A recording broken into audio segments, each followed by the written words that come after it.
تعالى اقولك ازاي تعملي احلى واسهل وابسط صلصة للمكرونة وللكشري ولاي حاجة انت بتحبيها تقدري تحطيها عليها، وكمان تبقى حلوة جدا جدا للبيتزا.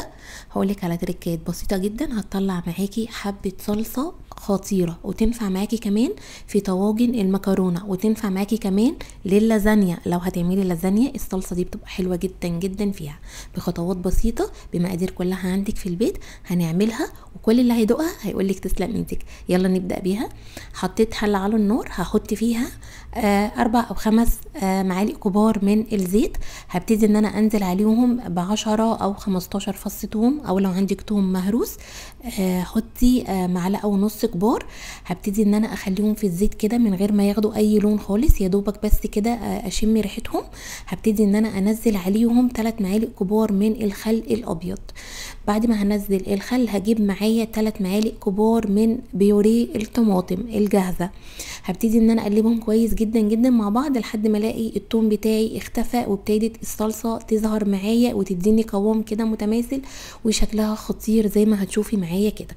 اللي هضيفه بعد كده هضيف عليها كيلو من الطماطم المعصوره من غير ما تصفيها.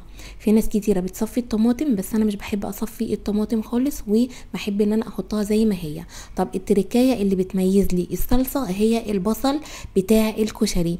البصل بنحمره على النار لحد ما ياخد معانا لون ذهبي كده، ونبتدي ان احنا ننزله على الصلصه بالشكل ده.